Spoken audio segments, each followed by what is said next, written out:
Hello everyone, welcome to GameApparent. My name is Jared, and welcome to my very first episode in my Let's Discuss series. Today's game? Life is Strange. Now I do want to let you know that if you're coming here after watching the first video, this one won't be nearly as neat and organized. There's no sort of script for it. I'm basically just talking about whatever I want to talk about with it, whatever pops up into my mind. A quick story about how I came into possession of the limited edition of Life is Strange. When I heard that they were releasing it physically, I went over to GameStop and went ahead and put $30 down to pre-order the standard edition. Now, I know how we feel about GameStop and pre-orders, and that's a discussion for another video, but at this point the game had already been out almost a year, and I was pretty confident in what I would be receiving, and that I would enjoy the game. So, I put $30 down, paid for it in full. It comes time to pick it up. I go into GameStop after work, and they didn't have any more standard editions left. You had one job, GameStop. The whole point of me pre-ordering the game is that you set aside a copy for me so I can come pick it up and not worrying about you running out. Without setting aside the game for me, there's no point to pre-ordering. So, I still really wanted to pick up the game, so I begrudgingly put another $10 down to pick up the limited edition of Life is Strange. Thankfully, I do really enjoy the game, and I like having it, so I didn't get screwed out in that end, but I'm not happy about how it went down. I still haven't forgiven you, GameStop. I put about 25 hours into Life is Strange. I've played through it twice now. The first time was going slow, taking my time to explore all of the elements that its story had to offer, and this second time, which I just recently did to capture game footage and 100% it, I was making new choices that I didn't make before and was getting all of those photos that I missed during my first playthrough. Until I started my second playthrough to 100% the game, I hadn't played this game since January 31st. When I finished the game, I just stopped. I was going to start a second playthrough, but I just couldn't. And when I started the game up, all of those feelings and emotions that it made me feel came rushing back to me. I got teary-eyed thinking about this game. It already has that much of an impact on me and creates such fond memories. The first thing I wanted to talk about is the Life is Strange post-game depression. Now, the game got a lot of flack for this at first. A lot of people were like, oh, people are just blowing it out of proportion. You know, a game can't make you depressed. These people need help. And, I don't know. I don't really appreciate those responses. I think this game definitely can have a profound impact on people. Like I said in my review, this game deals with a lot of real-life issues. So I don't think it's surprising that somebody who plays it, who struggles with these same things, should have that sort of an impact after playing it. For me personally, I don't know if I was necessarily depressed after playing the game, but it did put me in a little bit of an emotional slump. I actually went on a hiatus from playing video games after this one. Nothing could really draw me back into playing. I just didn't want anything to do with them for a while. It actually took about a full month for me to get back into gaming. So pretty much all of February, I didn't touch a single game after beating Life is Strange. The final one that kind of eased me back into it was I played Limbo towards the very end of February. I finished that in like 2 days, and that kind of got me back into gaming again. But yeah, for a while there, I just didn't want to touch anything else. So yeah, I don't think there's anything wrong if you felt a post-game depression after playing this game, if it had an adverse effect on you. I mean, to me, that's kind of the whole point of our medium. We are still a growing medium, a very immature one, but the whole point of video games is A, to have fun, but B, it's a completely unique storytelling experience. There's no other medium out there where it tells you its story by having you directly interact with what's going on in the screen. Movies don't do that, books don't do that, you are just along for the ride. But games put you into that world, they immerse you. And especially ones like Life is Strange, where you're directly making your choices and the outcome is because of you, it sinks its hooks into you and it affects you a lot deeper because you are emotionally invested. You are in this story. especially if you struggle with some of these issues that the game deals with. Like I said, there's so many. Bullying, depression, suicide.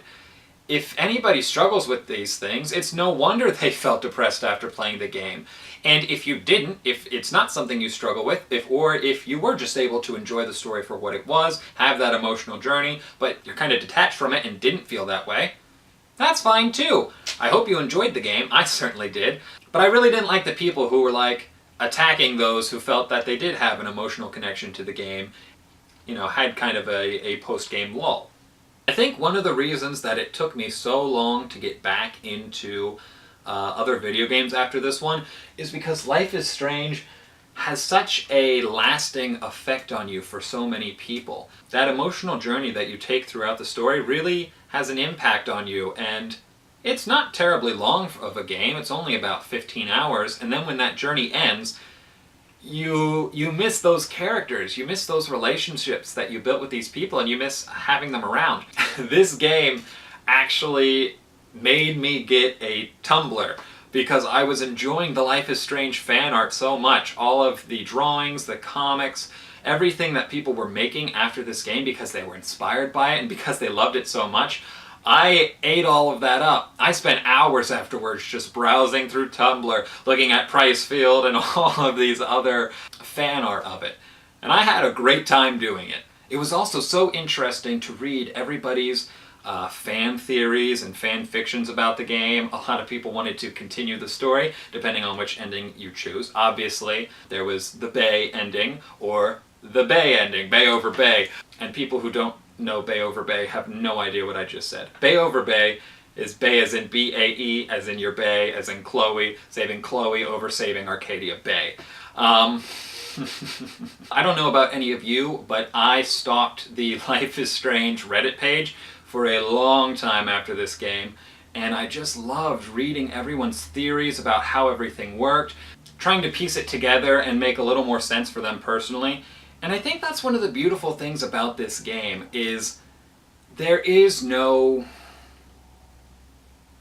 correct way of doing it. There's no official route. And that's why it's a multiple choice game. It's personal to you. So many people had a different playthrough, a different experience based on the choices they made. And so my first playthrough will always be canon for me. When I look back on the game, when I think about its story, everything I did, all my decisions and how I ended the game, that's my canon.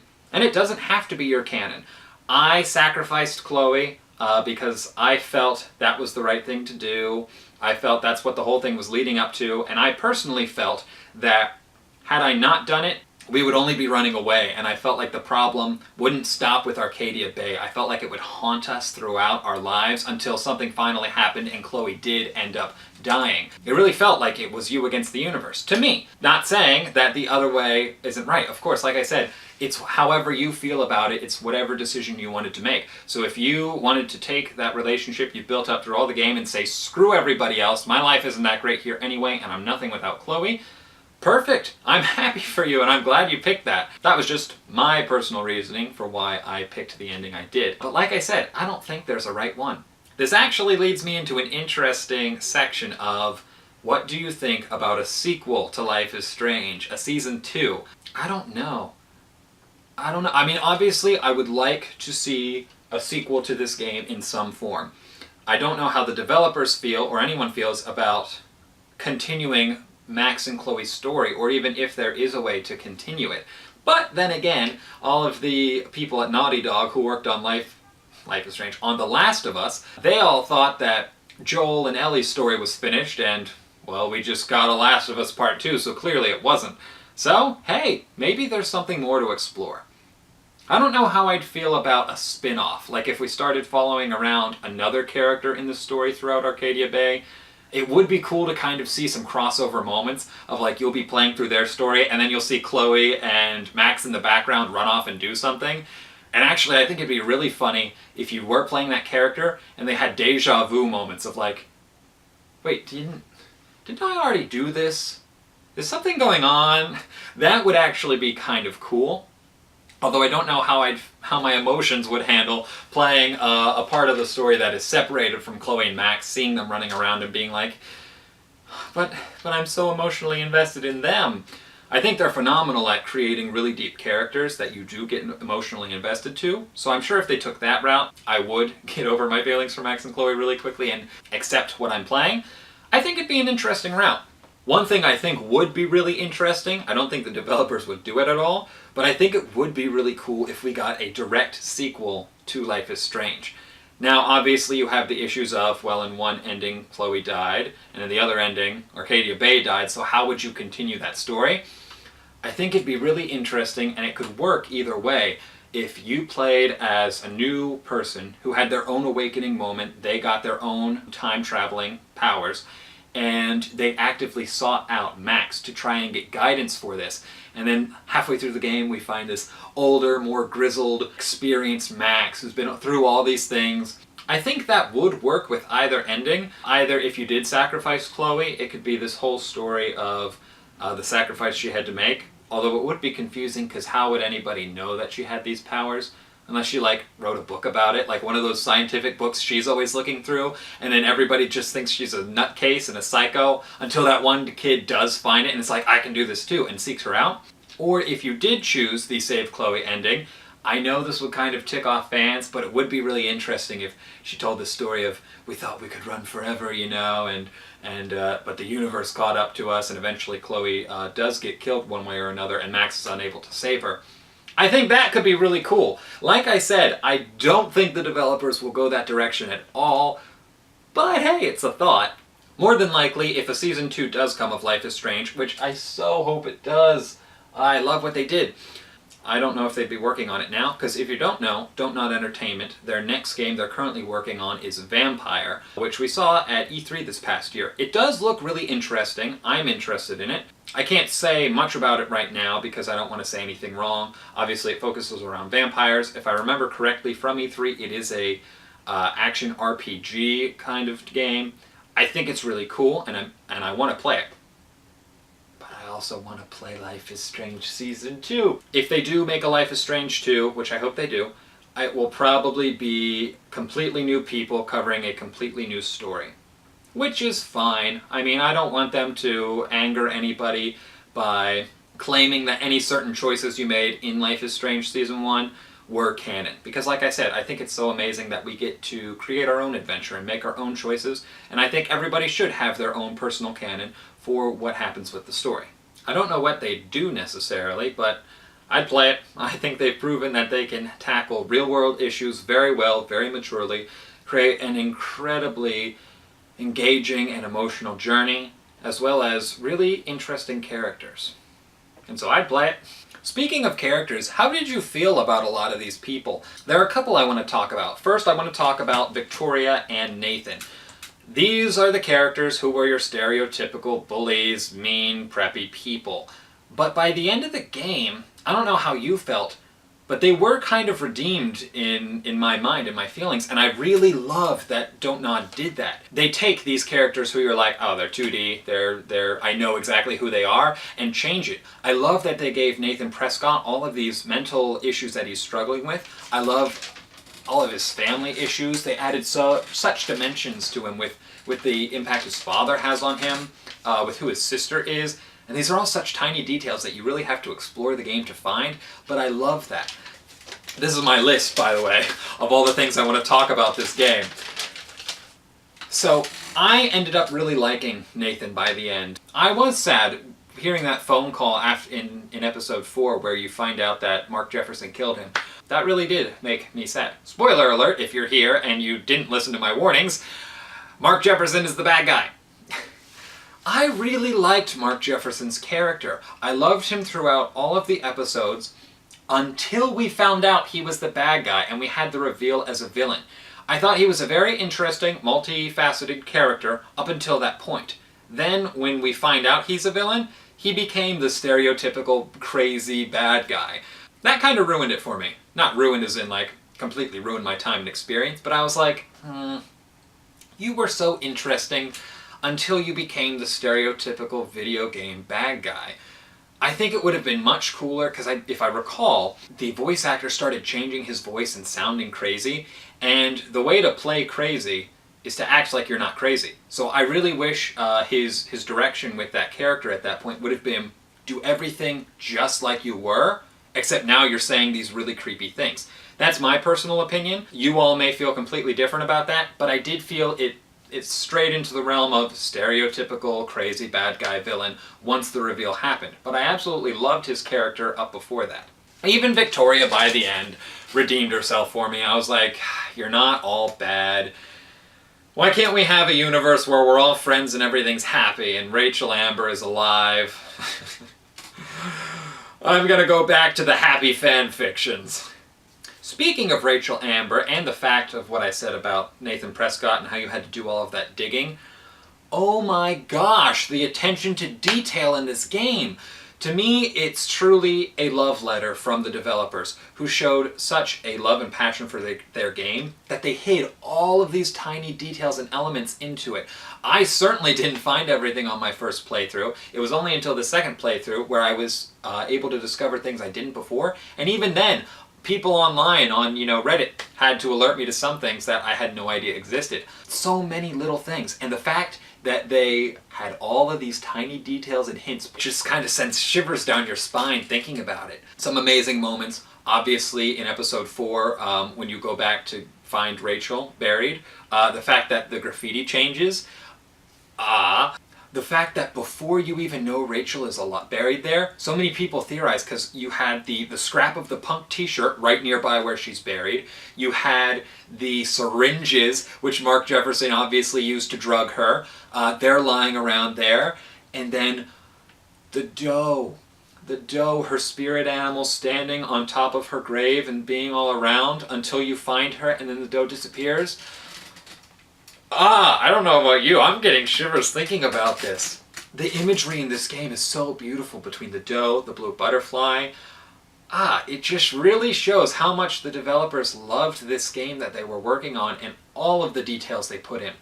I thought it was phenomenal, and I loved exploring around, talking to everybody I could, and finding all these little details. And it's not easy to find some of these things. You have to be standing at like the exact right spot, looking in the trash can at points to pick it up and read these crumpled up notes that are thrown out.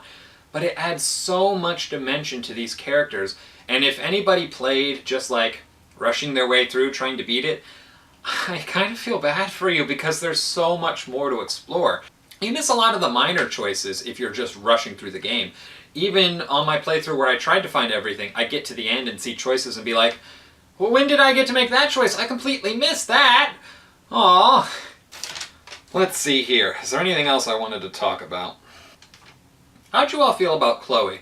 I know I'm probably preaching to the crowd. I liked Chloe. I know a lot of people were annoyed by her character, but she won me over with her charm, with all of her fun one-liners.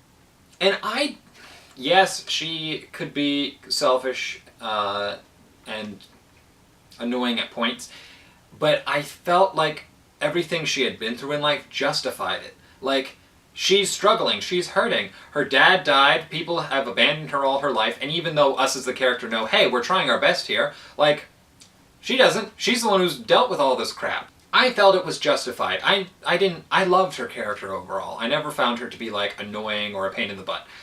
I love Chloe. I was about to say Bay over Bay, but I didn't pick that ending! I'm sorry, Chloe, I sacrificed you. I think one of the moments that really got me with Ashley's performance was when they uncovered Rachel in episode 4. Talk about an emotional moment. I cried 3 or 4 times that I remember.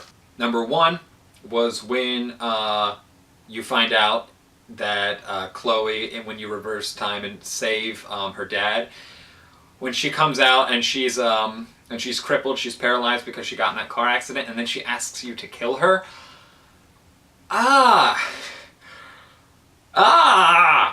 The first time I played through, I didn't. I couldn't sacrifice her. I felt morally bad doing it, and I know I made her mad, but hey, it didn't matter anyway because we went back and changed the timeline. But man, the second time I played through, I did kill her, and I was like, oh. I cried when we uncovered Rachel Amber. Obviously, we were getting to that. That was such a powerful performance by Ashley Burke, and whew, that takes a lot to be able to give that level of performance, and man, she nailed it. And Mountains by Message to Bears still haunts me. such a good moment. They orchestrated that incredibly well between the music and the acting and everything. And of course the ending. I picked Save Arcadia Bay, and so I bawled when Chloe died and had to go through the funeral and everything, and that was really depressing. I wanted to save Chloe, I really did, but the moral obligation of the world and the universe, I felt I had to. I felt everything was pushing me to save Arcadia Bay, and so I did. Man, that's such a good game that makes you feel so conflicted about these things. Even now, even way after I've already finished it, even now I'm like, but I don't, what choice do I make? That's a really good game. And the last thing I want to talk about, I did cover a little bit in my review, and that's just, how did you feel about a game covering these really kind of taboo subject matters? I listed them before, but you know, depression, suicide, bullying, euthanasia, homosexuality, broken families, financial strain. This game runs the gamut of like issues that AAA developers don't want to cover. A lot of developers like love the big world scoping things of like, oh, this terrible calamity is putting such a strain on this family and all these people, and people are dying and it's awful. But not often do they really delve into very human and personal issues of this person's being bullied and harassed, and they don't know where else to go, and it drives them to the point that they're willing to take their life. Or even how maturely they handled Max and Chloe's relationship. Obviously, like I said before, your canon is your canon. If you thought they were really good friends, great, and that's your canon. My canon, they did have feelings for each other. And I love how they handled it. It was so mature. It wasn't shoved in your face. It wasn't overplayed. It was never sexualized. It was literally just your events and choices throughout the game might have led you and the characters in the game to have feelings for each other. And that was it. That was perfect. They handled it so well, I thought. And let's talk about for a second who you're playing as in this game. You are playing as a woman, a girl. No, not a large-breasted, scantily clad, running around, killing everything, awesome person.